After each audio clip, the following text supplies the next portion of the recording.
and welcome to another refreshing episode on The Bloom Show. Thank you so much for joining us today. We love you and we appreciate you. I'm so excited to have to welcome you today. Thank you so much for joining every time, every week. Thank you very, very much. Yes, on The Bloom Show, we have real life conversations. We talk about businesses, we talk about career. This is the place where you should be every time. Thank you so much for sticking with us. We love you. Thank you very much. My name is Taiwo. I'm your host. And today I have my beautiful co-host right here with me in person. Welcome to the show. And my name is, as you all know, T for Topsy. Topsy, Clarky. Thank you so much. Thank you, Topsy. Thank you so much for joining us in today's episode. Again. We love you. Thank you.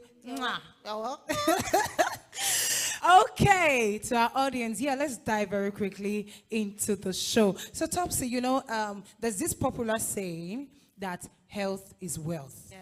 But beyond this popular saying, there's one thing that God has promised us as believers, which is divine health. Yes. Now, one thing is that most of us, we tend to pursue different things in life, success, achievements, career, but we fail to understand that without divine health, without a good health and a sound mind, all of these things are not going to be enjoyed. So my question for you, the audience, today is, how are you taking care of that which God has placed in your hands?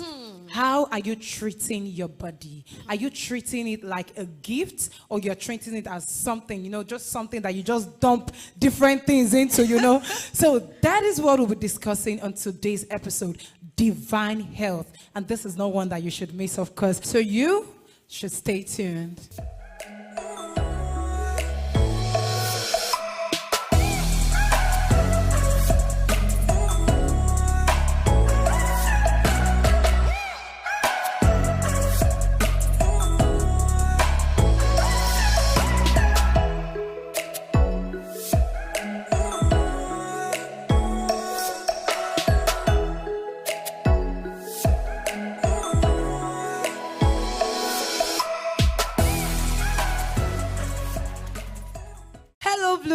And welcome once more to the show. Topsy, let's dive very quickly. Let's dive in very quickly to the show. So, when we say divine health, when we say, divine health can actually mean different things. Yes, but when we say divine health, what do we actually mean? Okay, thank you for that question. Divine health. When something is divine, that means it's beyond the natural. Natural, yeah. We are not going into supernatural level. Because the way the world is being built, divine health is impossible. The world is built in a way that you would want to always be seeking. You will always want to be wanting. That is why when you go to the hospital, they won't give you the total solution. Because why? Doctors need to eat. If they cure you this instant, you're not going to come back. You're not going to come back. So at the end of the day, how will they make their money? So the system is built in a way that we give you things that will make you sick. You go to people that will partially heal you. You come back. And in that setting, divine health is impossible. This is where God comes in. Because there is no way you'll be talking about divine health and you're not going to bring God into the picture. I think that's impossible. It's impossible. So when God came in, he gave we believers divine health in order for you to live long so you can spread the gospel. Because of course, God won't want you to spread the gospel in bad health. It's not possible. It's not even, it won't be easy. You won't even be able to function. Yeah. During the time Jesus was going about doing good, the Bible didn't say he fell sick. Because, God. But no, the Bible didn't say that, because you have to be strong. You have to have the capacity to carry the work. And you can't do that if you're sick or if you do not have divine health. Which is why people must take their health very seriously, Very especially as seriously. believers. Very seriously. Now, I want to say, when it comes to divine health, as a Christian, they believe, oh, being a Christian, I should have divine health. I am strong, I'm healed. So there is no need for me to do, this extra. Take care of yourself. And all of that. Don't stress yourself. They are like, oh, I don't need to. I can walk over time because I'm a believer. Okay. I see that and I just laugh. My grandfather and my father, those two men in my life are very good example when it comes to divine health. None of them has been rushed to the hospital. Wow. Are you serious? My grandfather clocked 83 last month. 83 years old. And that man hasn't been sent to the hospital for once that, something is wrong with Baba. If we want him to rush, this man prays. He takes care of his health. Baba doesn't play with his health.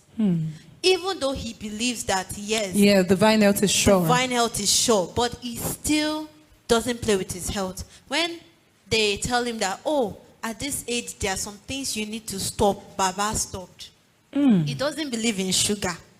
All this carbonated drink, he doesn't go close to it. Wow. Same thing with my dad.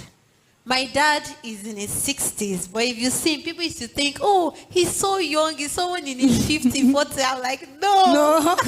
It's because he took care of himself.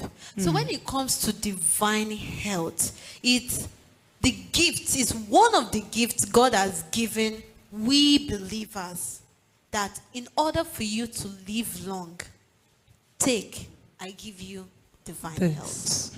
We as believers, we believe that divine health is a package that we get from God as a gift as believers. So now, I'm sure some of our audience are confused. They're like, okay, you're talking about divine health. Are you trying to say this is only for believers? How about the unbelievers? Okay. Now, when it comes to unbelievers, when it comes to divine health, it's for everybody. It's for everybody. Okay. But you can only key into it as a believer. Beautiful. As an unbeliever, you do not believe in some things. So some profits, some benefits cannot be for you as well. Won't come to you. Even if this benefit wish to come to you, they cannot, because you do not believe in it. Yeah. So you have to be a believer. You have to believe in it before you can benefit from it. Wow, that's beautiful. That's what I just wanted to hear, because I don't want us to confuse our audience, so they don't like. So that's really beautiful. Thank you so much, Topsy. So now let's talk about people who are believers and understands that yes, they have divine health, but then still live life recklessly. There are some people. I have a friend that will tell you, I can't have a meal without drinking a carbonated, and sometimes she's a believer. Wow. Yeah, she's a believer. So I just want to understand, is it that even if you live your life recklessly as a believer, this divine health still stands for you? What I can say is that God doesn't break protocols. That is one thing you need to know about God. He doesn't break protocols. In the Bible, when God approached Abraham and he told Sarah that according to the season of life, that is when you have to.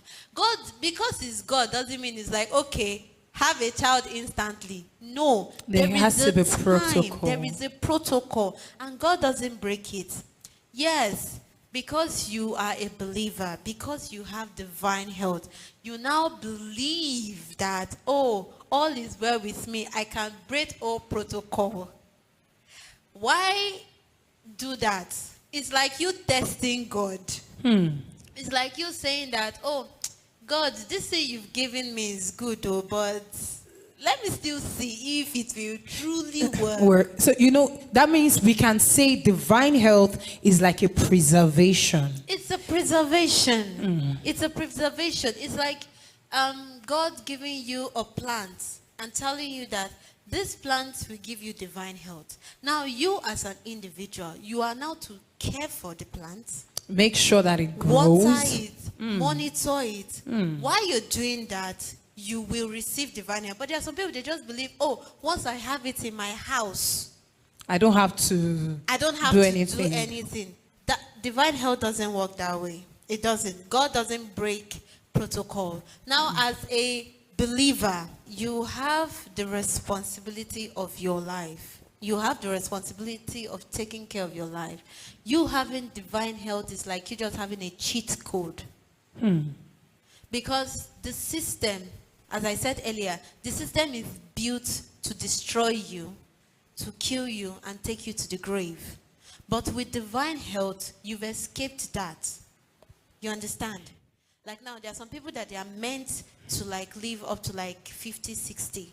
But because they have divine health, they live longer. So you're trying to say that health challenges are as a result of lifestyle choices. Yes, it's a very big result of lifestyle choices. For example, you are someone like the example you gave of your friend drinking carbonated drinks. Now, over time, that will become something. See, the human body is built in a way that each organ, each part of the body has a role it plays.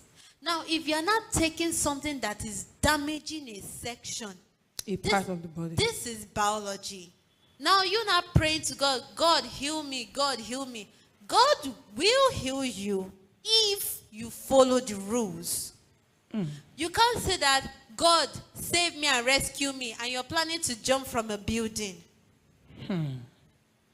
As God won't break, as I said earlier, God won't break protocols for any man. You living a reckless life, taking unnecessary carbonated drink, smoking, taking alcohol. These are items, these are objects that will naturally destroy your body. And the funniest thing is, these people know. They know, but they're very much aware. They are aware of it, but they're like, oh, I can't do without it. And that is now addiction. But my question now is that, how is it possible for someone to know this thing I'm doing is not good for me? Because I'm trying to put everything together. You know, you are fully aware, in your right state of mind, that this is not that good. This thing is not good for me. And then you keep doing it. And then you're hiding behind the curtains of divine health. I feel like it's not going to work. It cannot work. It cannot work because even you as a believer, you have the responsibility of taking care of your health.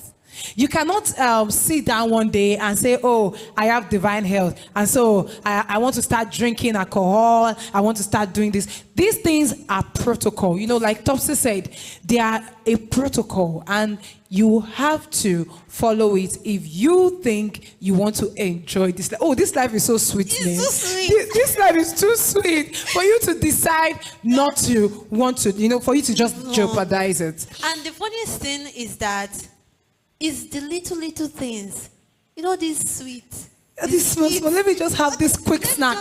Quick snack. All these little things becomes an habit. Before you know, you start with one. I know of a woman, and sadly, this was what led to her grave. It was a carbonated drink. Wow. She started with one. Mama will always take one. If any dish is being served, Mama will take one. Before you know, in a month, Mama will finish a carton. Are you serious? Is it a month? I'll be 2 to 3 weeks. At the end of the day, she was diagnosed with diabetes. Some people need to understand that when it comes to the body, it needs to be balanced. If it is high blood sugar, it's a problem. If it is low blood sugar, it's a problem. It's another problem. If it is high BP, it's a problem. If it is low, it is a problem. So you need to balance. That is why this mouth needs to be controlled, needs to be disciplined. Let me use myself as an example. I have to use myself as an example. We'd love to hear it. There was a time that I was, in due to where you're coming from, I didn't have some privilege. So when I started working and I started making money, money woman. I wanted to like have everything, and oh my God, it showed in my weight. I was working in Lagos and money was coming. I was just, anything I wanted, I was just going for it. And my dad is someone that doesn't like weight at all. That's why my mom, she's fit, even for her age. My dad too is fit. By the time I came back from Lagos, my parents were shouting. My father used talk to bury me. African fathers now. He was like, how you marry like this? When you give birth, you'll be nice. So at the end of the day, I looked at myself and I was like, I have to discipline my mouth. I had to control my mouth. The first thing I stopped was carbonated drinks. I stayed away from sugar, cake, ice cream, all this junk. I stayed away from it for like 2 to 3 months, and it showed in my weight. I became more healthier. I started eating fruits. Instead of taking carbonated drink, go for sweet fruits. Sweet fruit. You can even make them into smoothies. Yes. If you're having cravings, you just want to chew something. Instead of going for chewing gum or biscuits, go for fruits. And it helped me. From someone weighing... Let us laugh small. From someone weighing 90, I was weighing 90 kg. Wow. Now, I checked my weight last week, because now I'm always checking my weight. I'm now weighing 70. Aww. I'm now weighing 70, which of course to me it's a good thing, because it's like it's a progress. Progress, yeah, it's a work in progress. You're working on it. So please, it's not going to be easy. I'm not going to lie to you. It's not going to be easy, especially when you have the money to buy it. Everything that is calling you, you want to get it. Especially when to, but there's nothing wrong in treating yourself. Like maybe once in a month. That slice of cake you've been eyeing, just go for it. Once in a month. It's just, there's this saying that too much of everything is bad. Too much of everything. So when you're doing one thing consistently, you are taking that carbonated drink consistently, it's waiting. The body, when you take it one time, the body just looks at it, I can take it. Yeah, exactly. And then twice, and then 3 times, 4 times, and then it becomes an habit. Exactly. Before you know it, the body will be saying, I don't want this anymore. And another thing is that there is no way you'll be talking about good health and you don't talk about exercise. Yeah, exercise is very, very, very important. Because there's some people, they are like saying that, oh, you see this thing I'm taking it, but I'm also burning it. Oh, yeah, that's true. If that's the case, you don't have a problem because you're burning it. But for those that you're eating it and you're sitting in the office 24/7, you're taking transportation, you're not. You don't have to stress. You don't have to stressing yourself. And then you're still not doing exercises. Again, saying, okay, every Saturday I'll be jogging for this amount of time. Please stay away from it. If you can't burn it, don't take it.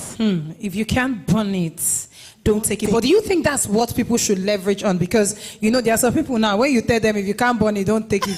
They'll not say, let me take it first. I'll go and burn it later. Do you think it's something that people should leverage on? Or just don't take it. Don't take it frequently. So it doesn't affect your health later on. Yeah, that is true. See, we are learning every day. Yeah. That is actually true. But I'm speaking for those that they actually need this stuff. Yeah. There are some people that their profession demands for them to take an amount of substance in order to face it.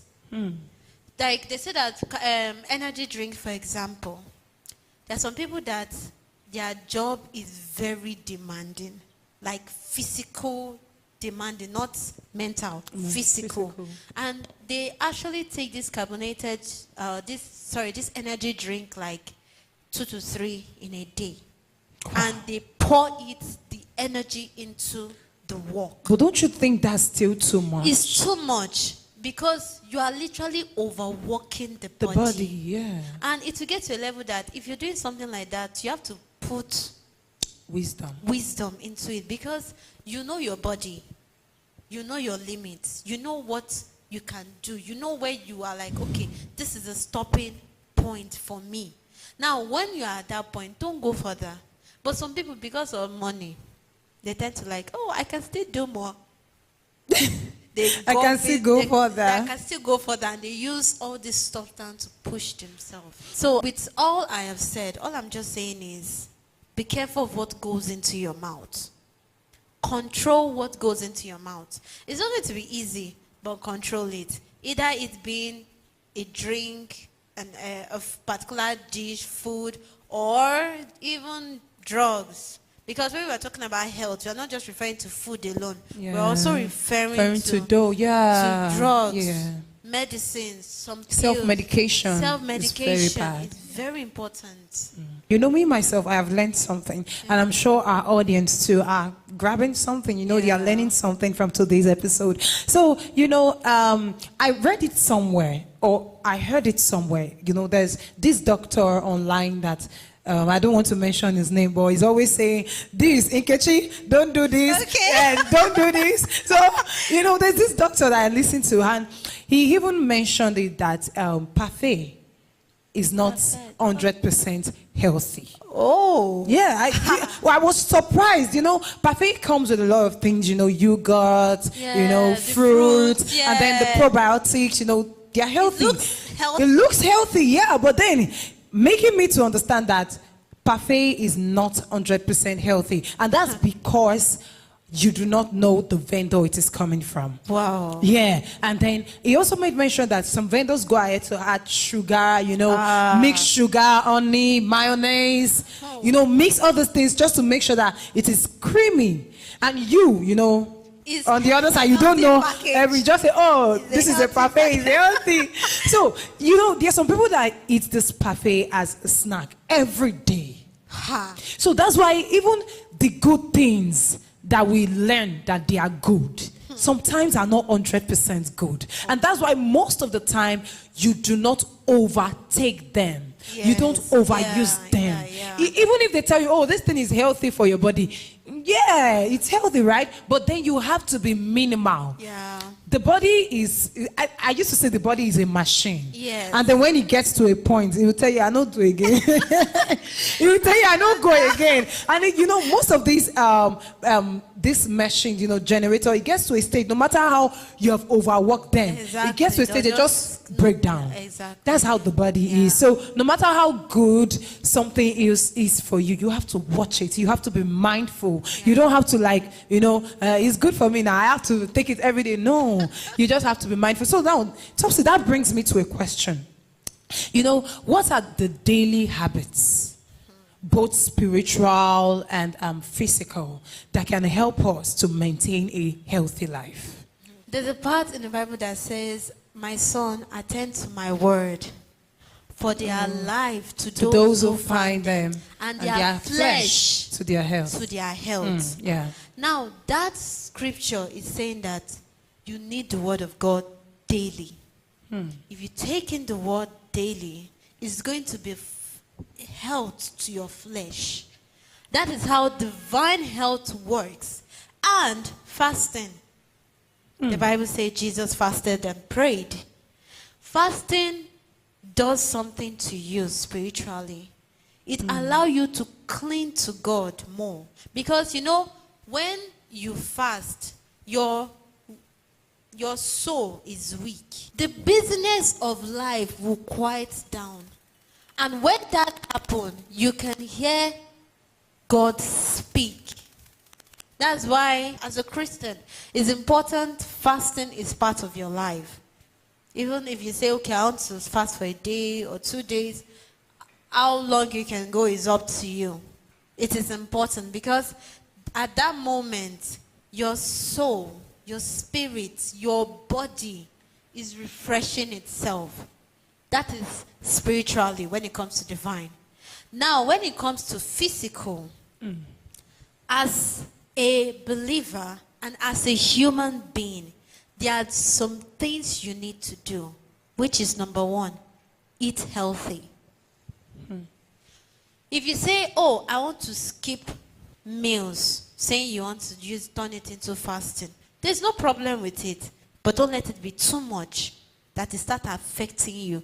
You know, there's a particular stage that if you've not eaten, or drink water, you start having headache.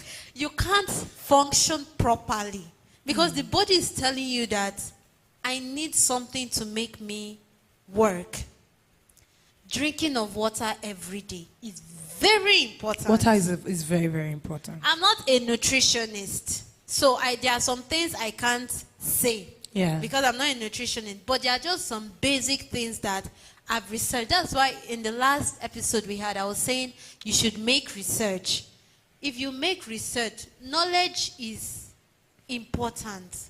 If you make research, you'll be able to know things to avoid and paths you should take. Drinking of water every day is very important. When I wake up in the morning, the first thing I do is, after praying, the first thing I do is drink water. Drink water. Because at that moment, your system will be able to flush out everything during the night. You know, there's some people that when they urinate, their urine will be yellow. That is a problem, saying that your kidney has overworked. And what will help it at that moment is water. Read your Bible daily. Drink water when you should. Eat when you should. And when you want to eat, let it be a normal proportion. Size. Not portion size is even very important because sometimes when I see how some people eat, it's like they will not eat again. They will be eating and it's not healthy. Oh, because I didn't eat breakfast. They call it brunch. They'll combine both breakfast and lunch together. No, eat at a proportion. And when going to bed, do not eat heavy. Eat a very light meal. Because if you eat heavy, you're literally giving your body work. When you should be resting, is overworking. So it's very light. Not like some people that will eat eba around to 12 in the midnight and they'll call it a snack.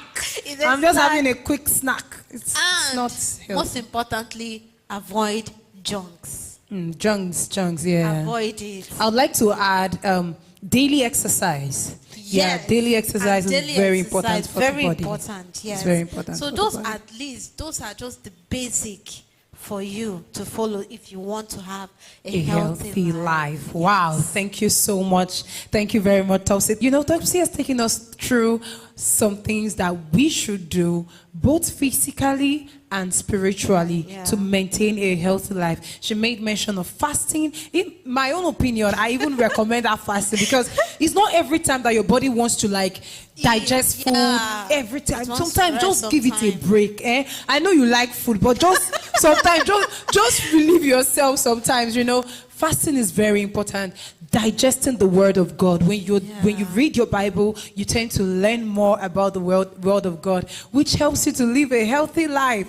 And also physically, you know, exercise, eat well, eat healthy. Yeah. Portion size is very important. You see that portion size? To those of you that you always eat like you not eat tomorrow again. Please tend to eat healthy is very important. Very important. And so we have come to the end of today's episode on the Bloom Show. You know, divine health is something that God has given us as a gift.